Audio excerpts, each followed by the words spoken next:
Recording अपन start करते हैं vaccines के बारे में।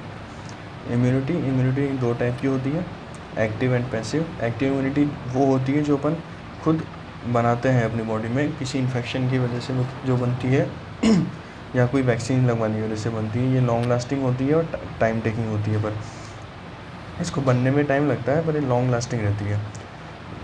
दूसरा है पैसिव इम्यूनिटी। ये आउट ऑफ द बॉडी से अपन डायरेक्ट इम्यूनिटी लेते हैं, जैसे कि बूस्टर डोज हुआ, इम्यूनोग्लोबिन का बूस्टर हुआ, या फिर वर्टिकल ट्रांसमिशन में जो मदर टू चाइल्ड एंटीबॉडीज जाती है, कौन सी जाती है, IgG जाती है ना, तो ऐसे।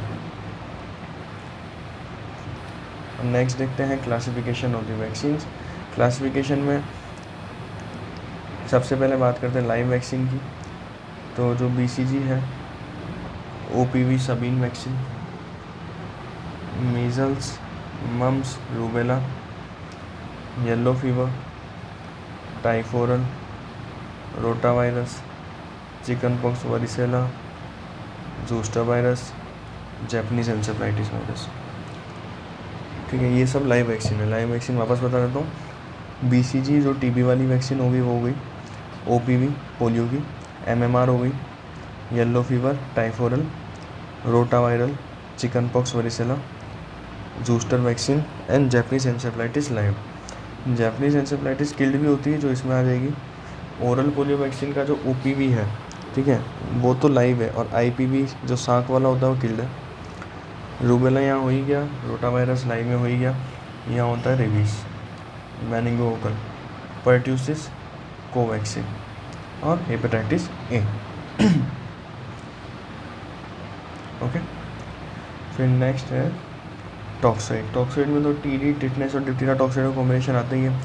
प्रोटीनेशियस में एंथ्रेक्स है, पर्ट्यूसिस है एंड कॉर्बीवैक्स है। पर्ट्यूसिस जो है वो किल्ड में भी आता है और प्रोटीनेशियस में भी आता है।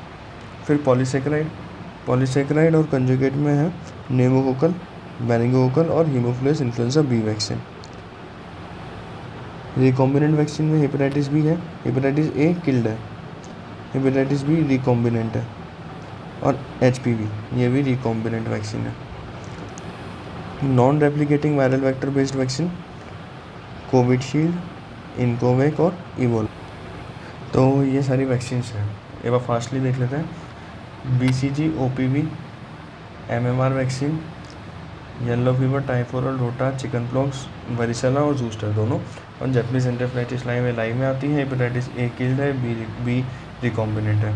रिकॉम्बिनेंट में B के साथ HPV भी है। Rabies, IPV, meningococcal, Japanese encephalitis, pertussis, Covaxin ये किल्ड में आती है। टॉक्सोइड में TD है, प्रोटीनेशियस में पर्ट्यूसिस है, पॉलीसेकेराइड कंजुगेट में निमोकोकल और meningococcal, Haemophilus influenza B, recombinant में हेपेटाइटिस B और HPV है। Non replicant viral vector base में कोविशील्ड है, इनकोवैक और इबोला है। अभी जो नए रिसेंट साइड इफ़ेक्ट्स जो स्ट्रोक वगैरह सब आ रहे हैं न्यूज़ में, वो कोविशील्ड को लेकर ही आ रहे हैं। ये non replicating viral vector based है। कॉन्ट्रा इंडिकेशन इन कॉर्टिकोस्टेरॉइड्स। तो देखो, जितनी भी लाइव वैक्सीन है वो जो पर्सनस कॉर्टिकोस्टेरॉइड्स ले रहे हैं उन सब में लाइव वैक्सीन अपन नहीं देते हैं। Contra indication, all live vaccine और कॉन्ट्रा इंडिकेटेड इन प्रेगनेंसी, बिल्कुल सही बात है। कॉर्टिकोस्टेरॉइड ले रहा है कोई पर्सन या कोई प्रेग्नेंट वुमेन है, तो उसमें सारी लाइव वैक्सीन कॉन्ट्रा इंडिकेटेड होती हैं।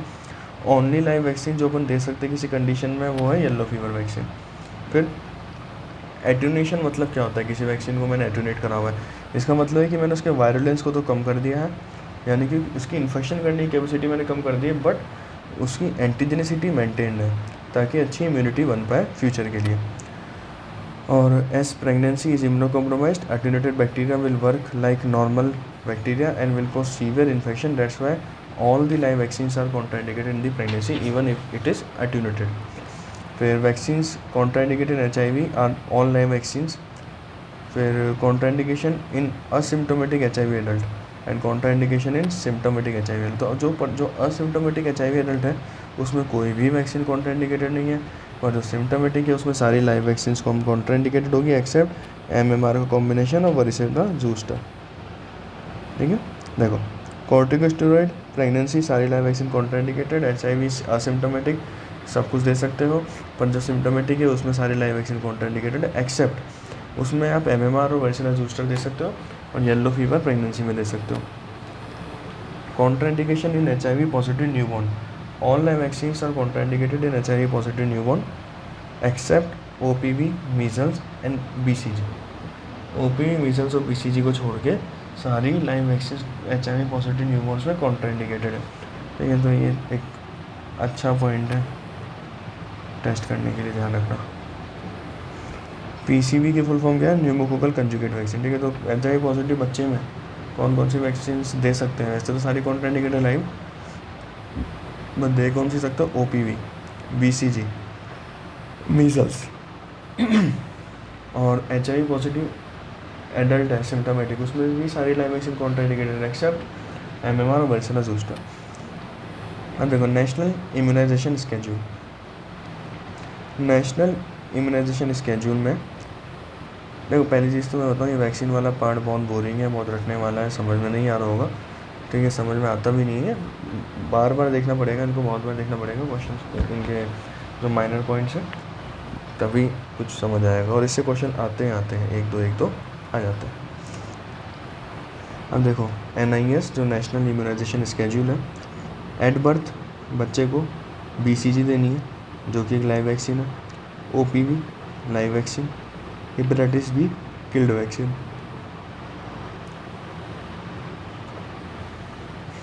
OPV, BCG, hepatitis B at birth देनी है। BCG आपने एट बर्थ दे दी, काम ख़त्म। अब देखो 6 वीक का जब बच्चा हो जाएगा तो DPT का फर्स्ट डोज लगेगा, OPV का सेकंड डोज, हेपेटाइटिस B का भी सेकंड डोज। तो DPT एक conjugate vaccine, OPV live, hepatitis B kill, haemophilus influenza B, haemophilus influenza B जो है ये पॉलीसेकेराइड कंजुगेट वैक्सीन है, रोटा वायरस लाइव है, FIPV किल्ड है, और PCV तो रिकॉम्बिनेंट थी, प्रोटीनेशियस। और PCV कौन सी वैक्सीन थी?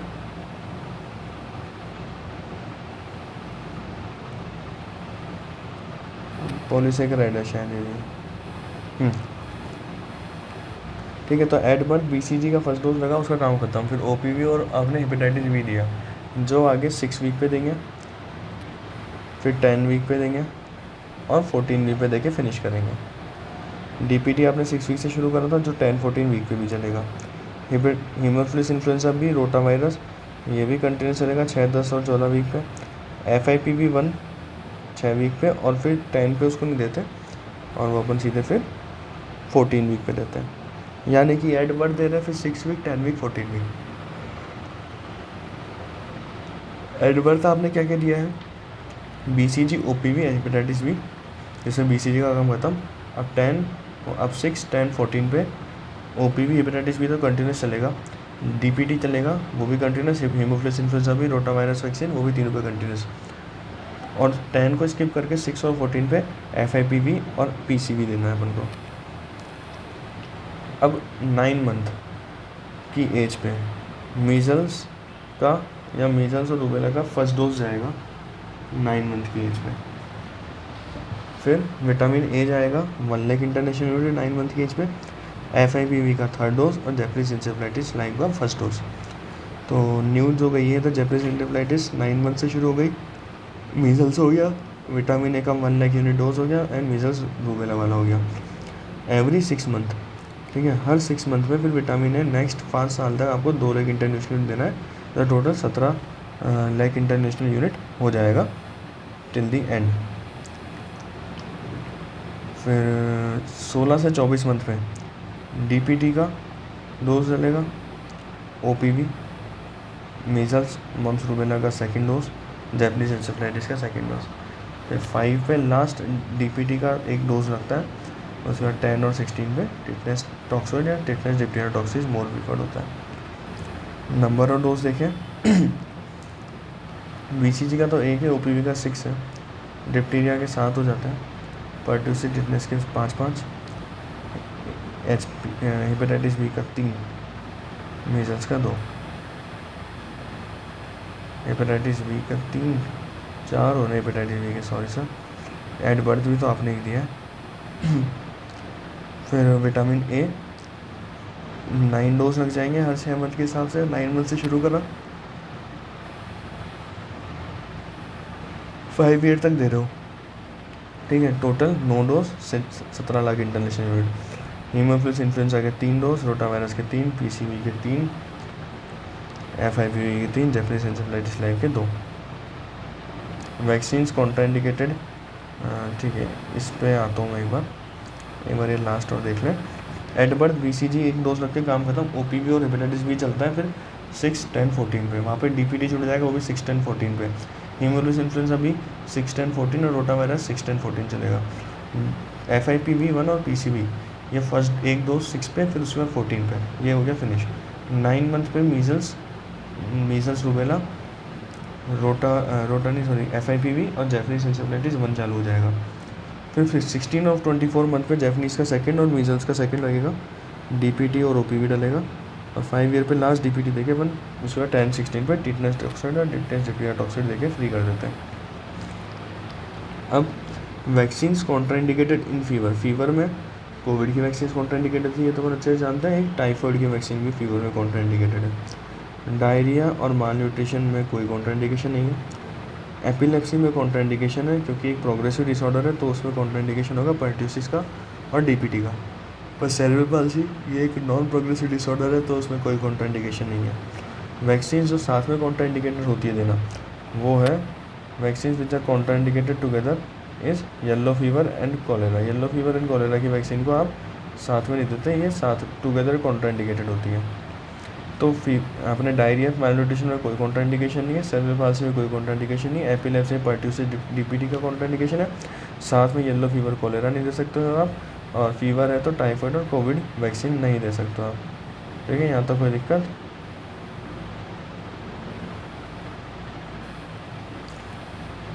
Vaccine contraindicated during epidemic and post disaster, ठीक है, is all vaccines except measles. तो इंटर एपिडेमिक या डिजास्टर के बाद आप सिर्फ मीजल्स की वैक्सीन देते हो, क्योंकि इसका इंक्यूबेशन पीरियड जो होता है उससे कम टाइम लगता है इसको इसकी इम्यूनिटी डेवलप करने में, इसलिए, ठीक है। Only vaccine can be given during epidemic is measles vaccine, because vaccine immunity builds up faster than natural infection which is 7 days. देखो, कोई भी एपिडेमिक चल रहा है, ठीक है, ये एपिडेमिक है, अब यहाँ पर एपिडेमिक आपको पकड़ में, आपने वैक्सीन की डोज दे दी ना, तो उसकी इम्यूनिटी डेवलप यहाँ होती है एपिडेमिक के बाद, तो क्या मतलब है उसका। पर आप जो ये मीजल्स की वैक्सीन होती है, इसकी इम्यूनिटी 7 दिन में डेवलप हो जाती है, तो जो जिसको इन्फेक्शन किसी और चीज़ के थ्रू होगा वो सीवियर होता, डायरेक्ट इन्फेक्शन होता है वो सीवियर होगा, और वैक्सीनेशन के थ्रू उसको इन्फेक्शन हो रहा है तो लेस सीवियर होता है। तो इसलिए इंटर एपिडेमिक या डिजास्टर या पोस्ट डिजास्टर एपिडेमिक्स वगैरह में मीजल्स देते हैं अपन।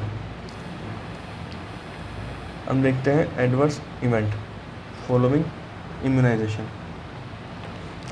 एडवर्स इवेंट फॉलोइंग इम्यूनाइजेशन, इसका ऑब्जर्वेशन पीरियड है, कोई भी वैक्सीन देते हैं उसके बाद अपन पर्सन को बिठा के आराम से शांति से ऑब्जर्व करते हैं, ऑब्जर्वेशन पीरियड में लगता है 30 मिनट्स के लिए। और ये जो है मोस्ट, अब देखते हैं अपन इसमें मोस्ट कॉमन वैक्सीन जो पैरालिसिस के साथ एसोसिएटेड होती है, मोस्ट कॉमन वैक्सीन जो पैरालिसिस के साथ एसोसिएटेड होती है वो है ओरल पोलियो वैक्सीन, ठीक है। नेक्स्ट, ओरल पोलियो वैक्सीन जो है, वैक्सीन एसोसिएटेड पैरालाइटिक पोलियो एक होता है इसमें, और एक होता है वैक्सीन डिराइव्ड पोलियो वायरस। देखो, सबसे पहली बात जो पैरालाइसिस के साथ एसोसिएटेड है वो है ओरल पोलियो वैक्सीन। अब इसमें एक होता है वैक्सीन एसोसिएटेड पैरालाइटिक पोलियो और एक होता है वैक्सीन डिराइव्ड पोलियो वायरस। तो इसमें तो P3 वाला होता है, ठीक है, जिसमें ज़्यादा P उसमें बड़ा अमाउंट, बड़ा वाला P का नंबर हो जाएगा, और इसमें एक बार ही P है उसमें P2 CP2, इतना ध्यान रखना। डायरेक्ट पूछता है vaccine associated paralytic polio P3, vaccine derived polio virus CP2। Most common vaccine associated with the hyper sensitivity and shock, hyper sensitivity and shock के साथ मोस्ट कॉमन हेपेटाइटिस बी होता है। Toxic shock syndrome measles करता है, underlying organism staph aureus. Fever के साथ जो होगा वो है परट्यूसिस। फेब्राइल सीजर जो होता है वो मीजल्स की वजह से होता है। गुलिन बारे सिंड्रोम इन्फ्लुएंजा किल्ड वैक्सीन करती है। इंडोसिन रोटा वायरल वैक्सीन करती है। लिम्फेडेनोपैथी और ऑस्टियोमाइलिटिस बीसीजी वैक्सीन करती है। Most common associated with brachial neuritis TT. Thrombocytopenia MMR करती है, more common than hepatitis B.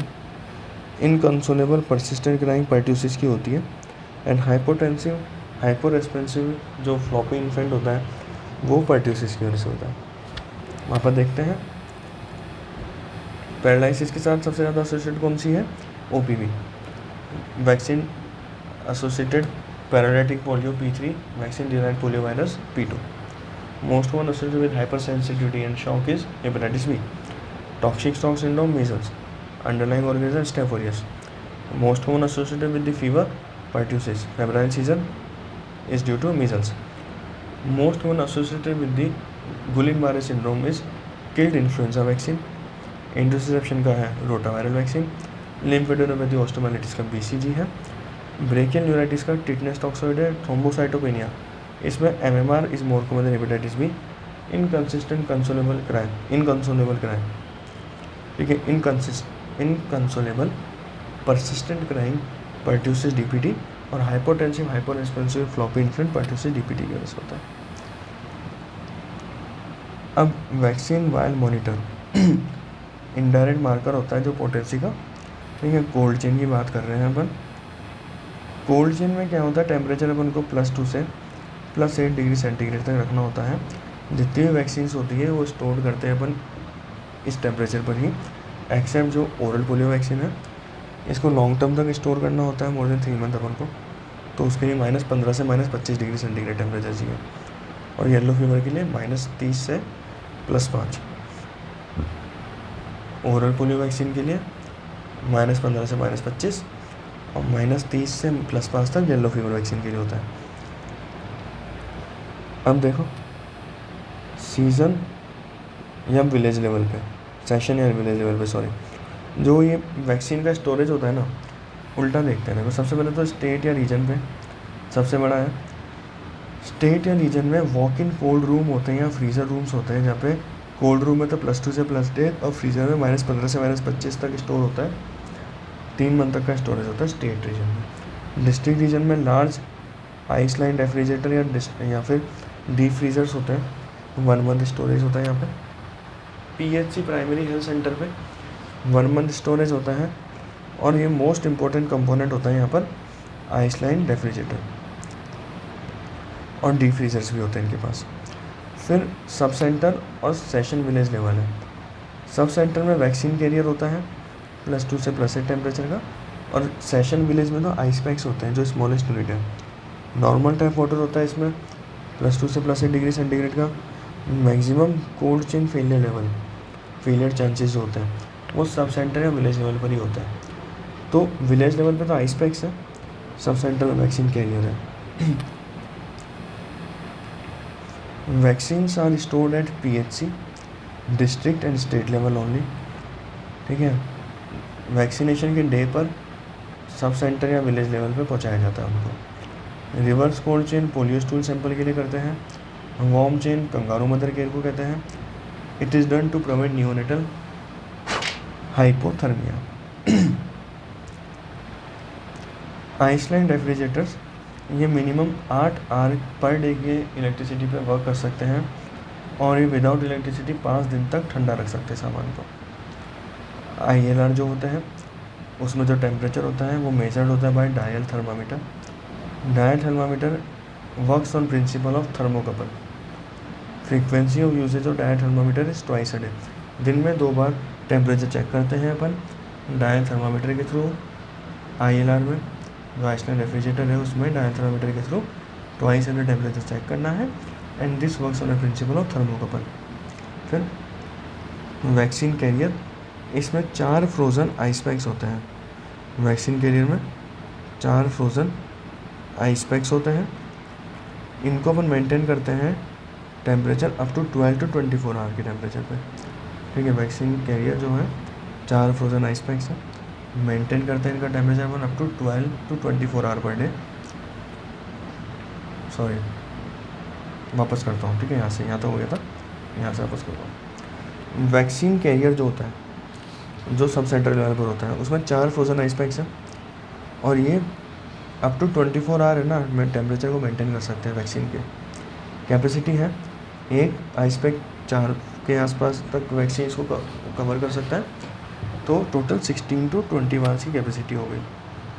अगर वैक्सीनेशन के डे पे कोई वैक्सीन बच जाती है विलेज या सब सेंटर लेवल पे, तो उसको आप वहीं रखो ओवरनाइट और सुबह जल्दी डोज लगा दो, क्योंकि 24 घंटे तक ख़राब नहीं होगी।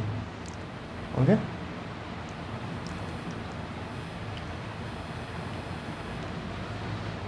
अब देखो लायोफिलाइज्ड वैक्सीन।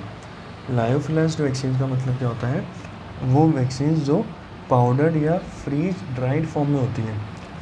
ठीक है, ऐसी वैक्सीन जो पाउडर फॉर्म में है या ड्राई फॉर्म में है, तो उसको आपको उसका रिकन्स्टिट्यूशन करना पड़ेगा, डाइल्यूशन करना पड़ेगा। ये यहाँ पे लिखा हुआ है ना, जो वो लिख देता हूँ मैं।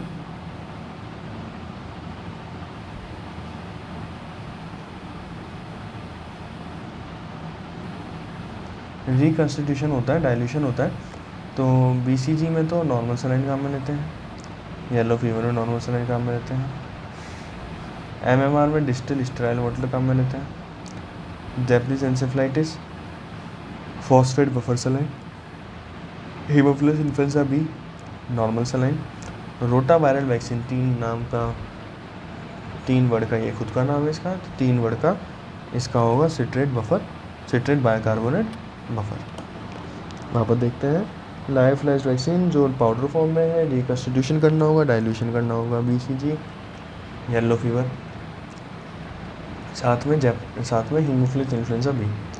BCG yellow fever haemophilus influenza B तो नॉर्मल सलाइन डालेंगे।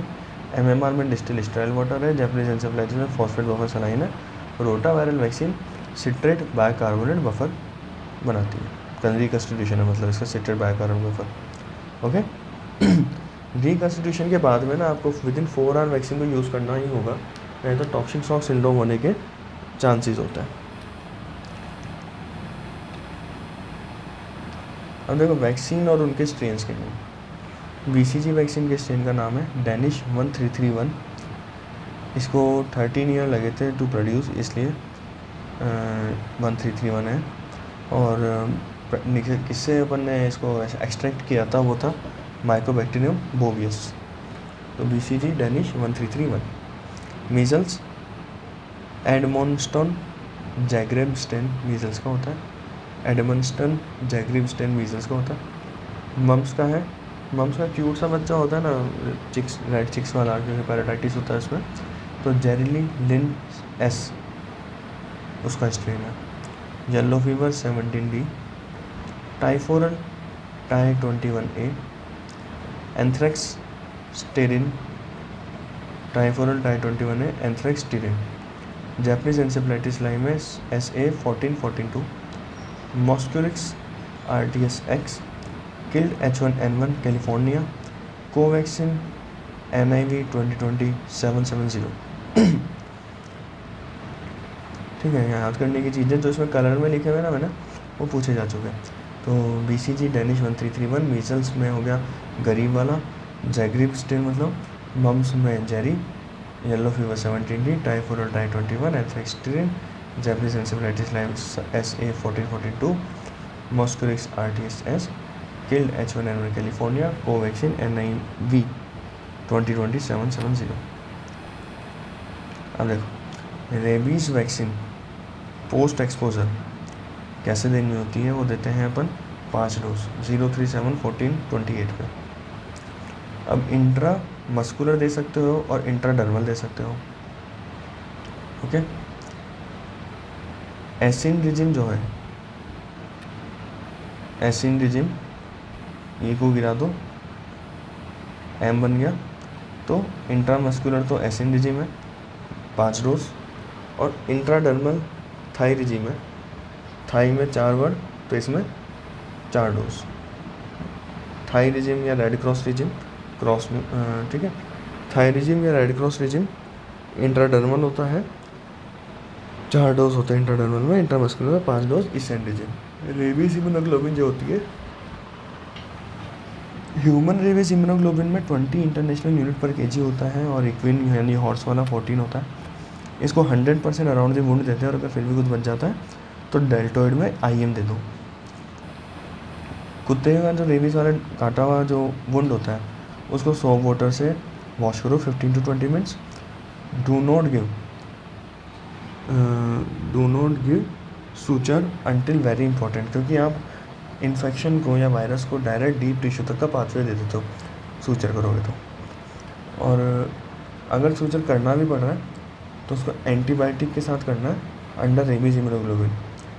एंटीबायोटिक कौन सी है? Amoxiclav. Okay. Rabies post exposure 5, IM में इसिन 5, इंटरनल में थाई, अपडेटेड रेड क्रॉस 4, इंसान वाला 20 है, 40 है, अराउंड दी वुंड देना है, बचा डेल्टोइड में, वॉश करो। सूचर नहीं देना, देना भी है तो फिर उसमें देना है अपन को रेबीज इम्यूनोग्लोबिन में। और एंटीबायोटिक कौन सी है? एमॉक्सिक्लिव। HPV वैक्सीन मेल फीमेल दोनों में देते हैं। बॉयज़ में 12 से 14 साल में, गर्ल्स में 11 से 13 साल में, यानी प्यूबर्टी जब आती है। HPV वैक्सीन प्यूबर्टी के टाइम दे रहे हो, गर्ल्स में 11 से 13 साल की उम्र में दे रहे हो, बॉयज़ में 12 से 14 साल की उम्र में दे रहे हो। फिर सर्वेरिक्स है जो एक बाइवेलेंट वैक्सीन है 16 से 18 HPV, और गार्डासिल है क्वाड्रीवेलेंट वैक्सीन है 16, 18, 6, 11। देखो सर्वेरिक्स 16 और 18 के अगेंस्ट ही प्रोटेक्ट करती है, बाइवेलेंट है। गार्डासिल क्वाड्रीवेलेंट है 16, 18, 6 और 11 के अगेंस्ट प्रोटेक्टिव है। गार्डासिल 9 आई है 16, 11, 6, 11 और 16, 18, 6, 11, 31, 33, 45, 52, 58, ये इन सब के अगेंस्ट प्रोटेक्टिव होती है। अब BCG, DPT, हेपेटाइटिस बी और मीजल्स, सबका डोज 0.5 ml जाना है। BCG जो है वो इंट्राडर्मल जाती है, DPT intramuscular, hepatitis B intramuscular, measles subcutaneous. BCG intradermal left deltoid में जाना है, DPT और हेपेटाइटिस बी इंट्रामस्कुलर जाना है तो वो जाता है एंट्रोलेटरल थाई में, ठीक है। और मीजल्स राइट आर्म में सबक्यूटेनियस।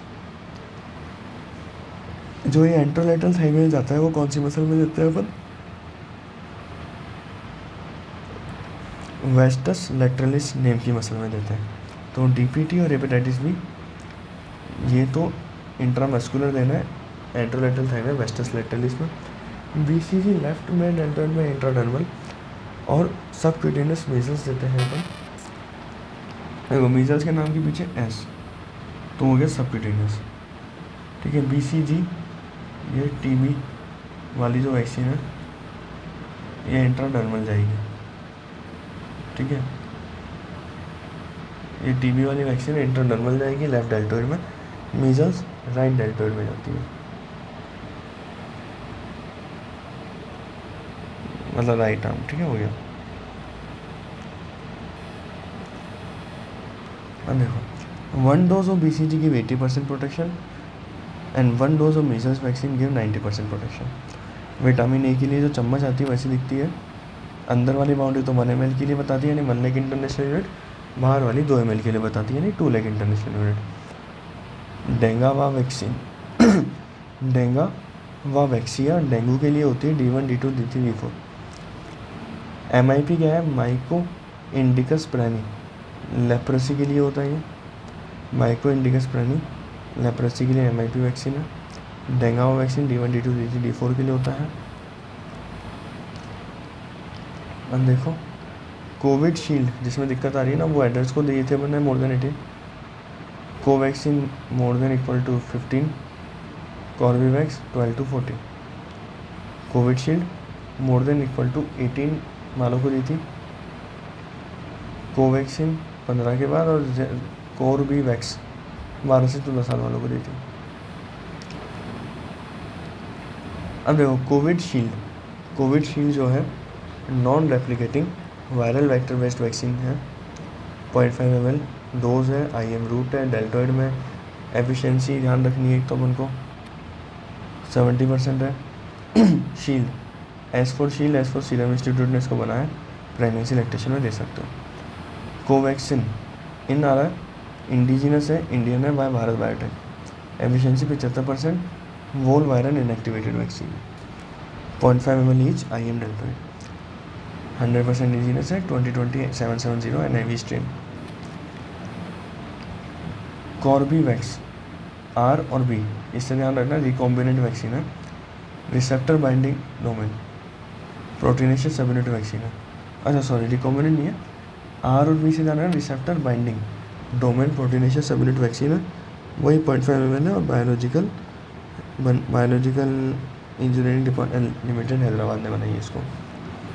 फिर इनकोवैक है, इसमें भी IN आ रहा है, तो ये भारत में बायोटेक ने बनाई है, ये इंट्रानेजल है, इंडिजिनस है और इंट्रानेजल है, ठीक है। एक डोज तो यानी 8 ड्रॉप का देना है, 4 राइट नोस्ट्रिल में 4 लेफ्ट नोस्ट्रिल में।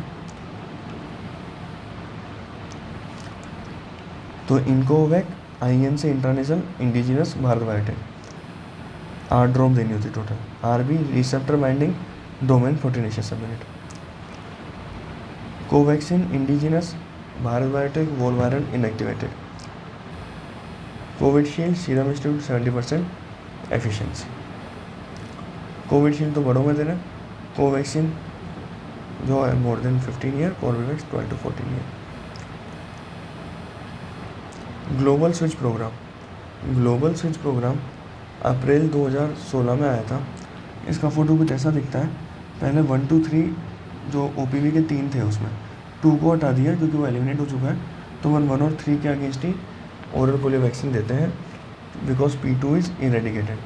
स्विचिंग कर लिया ट्राइवेलेंट से अपन ने इसको बाइवेलेंट में, but IPV in India is still trivalent. IPV अभी भी ट्राइवेलेंट है पर ओरल को बाइवेलेंट में अपन ने कन्वर्ट कर दिया अभी तक। मिशन इंद्रधनुष, इसमें इंद्रधनुष बना हुआ आएगा। पहले ही 7 वैक्सीन के लिए था, टारगेट था 100% immunisation by 2020 for pregnancy female and less than 2 year child, पर अब इसको अपन एक्सटेंड कर दिया। 7 तो कौन कौन सी थी? BCG, DPT, OPV, hepatitis B, measles, ठीक है। 3 4 5 6 7 DPT, BCG, OPV, hepatitis, measles को पहले इंक्लूड करा था इनमें अपन ने। अब इसमें Japanese encephalitis, IPV, rotaviral vaccine, measles and rubella. फिर हेपेटाइटिस B और PCV को भी इसमें ऐड कर दिया गया। देखो MMR तो हो ही गया, इसमें हेपेटाइटिस B हो गया, रोटावायरल वैक्सीन, IPV, OPV, ठीक है। हेमोफिलस इन्फ्लुएंजा B हो गया, हेपेटाइटिस B हो गया, BCG, DPT और जैपनीज एन्सेफेलाइटिस वायरस। कोई बचा? नहीं बचा। देखो MMR, हीमोफिलस इन्फ्लुएंजा B या hepatitis B, rotaviral vaccine, IPV, OPV साथ में, BCG हो गया, DPT और जैपनीज एन्सेफेलाइटिस। वहाँ पर देख लेते हैं शॉर्ट करके और कोशिश करते हैं। इसमें ना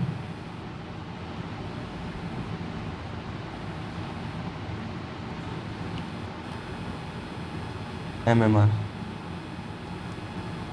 OPV, IPV, haemophilus influenza B, hepatitis B, BCG, DPT, rotaviral vaccine, Japanese encephalitis, IPV। Vaccine vial monitor का फ़ोटो भी मैं ये सारे फ़ोटोज़ में देखता हूँ, सर्च करता हूँ PDF है, उसके बाद एंड में ऐड कर दूँगा। तो वैक्सीन वायल मॉनिटर में क्या है, अगर अंदर वाला स्क्वायर बिल्कुल वाइट है, बाहर वाला ब्लू है, मतलब आपकी वैक्सीन सही है। अगर थोड़ा सा है ना डल हुआ है सिर्फ, तो भी आपकी वैक्सीन सही है। बट अगर ये बराबर कलर का हो गया या अंदर वाला और डार्क हो गया तो आपकी वैक्सीन ख़राब हो गई है, ध्यान रखना। ओपन वायल पॉलिसी किस किस वैक्सीन के लिए अलाउड है? ओपन वायल पॉलिसी मीन्स आप खुलने के बाद वैक्सीन को विदिन 28 डेज या 4 वीक तक यूज़ कर सकते हो। तो अलाउड किसके लिए? DPT, tetanus, diphtheria, hepatitis B, OPV, IPV, pentavalent vaccine, Haemophilus influenza B। देखो पोलियो के लिए अलाउड है, टिटनेस डिप्टीरिया के लिए अलाउड है, DPT तो है ही है। अगर मैं देखा जाऊँ अलाउड किसके लिए, ठीक है, डिप्टीरिया पर्ट्यूसिस टिटनेस के लिए अलाउड है, चाहे कैसा भी कॉम्बिनेशन हो। पोलियो के लिए अलाउड है, चाहे कैसी भी हो। हेपेटाइटिस बी के लिए अलाउड है, और हीमोफिलस इन्फ्लुएंजा बी का पेंटावेलेंट अलाउड है। अलाउड क्या नहीं है? BCG, मीजल्स, BCG अलाउड नहीं है, MMR अलाउड नहीं है, जैपनीज एन्सेफेलाइटिस, रोटावायरल और कोविड-19।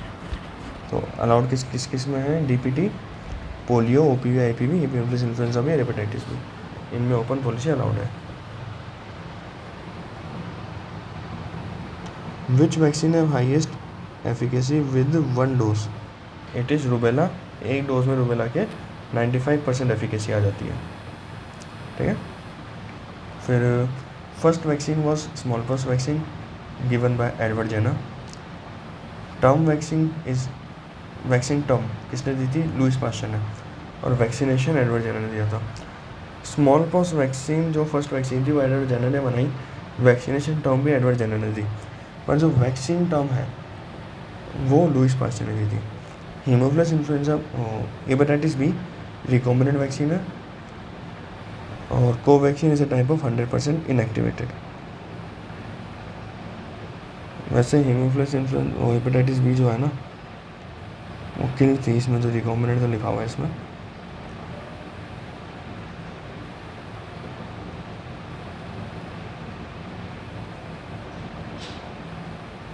सॉरी, सही है, रिकॉम्बिनेंट है, ए है किल तो। देखो मैं इसको एक बार फास्ट ले लेता हूँ, लगेगा कुछ समझाना तो समझा दूंगा ना। ये हो गया इम्यूनिटी वगैरह, वैक्सीन के नाम हो गए, कॉन्ट्राइंडिकेशन हो गए, स्केड्यूल हो गया, ये हो गया, ये डोज हो गए, किसमें क्या दिक्कत होती है, कोल्ड चेन देख ली, डायल थर्मामीटर हो गया, 2 बार चेक करते हैं, lyophilised, BCG, yellow fever, haemophilus influenza B, saline, MMR distilled water, RBV, CBV, सैटेड buffer, bicarbonate buffer, Japanese encephalitis में फॉस्फेट बफर सलाइन, ये हो गया, रेबीज वाला हो गया, कोविड के हो गया, एस फॉर सीरम, ये हो गया, स्विच प्रोग्राम का हो गया, पेंटावेलेंट वो ट्राई से बाइवेलेंट हो गया वो, ये हो गया MMR, OPV, IPV, haemophilus influenza B, hepatitis B, BCG, DPT, RBV, Japanese encephalitis, IPV, vaccine vial monitor हो गया, ओपन वायर पॉलिसी DPT के लिए, IPV, OPV के लिए, haemophilus influenza B and hepatitis B के लिए। MMR, RBV, BCG कोविड-19 के लिए नहीं है, ठीक है। अब यहाँ पे नेक्स्ट जो है अपन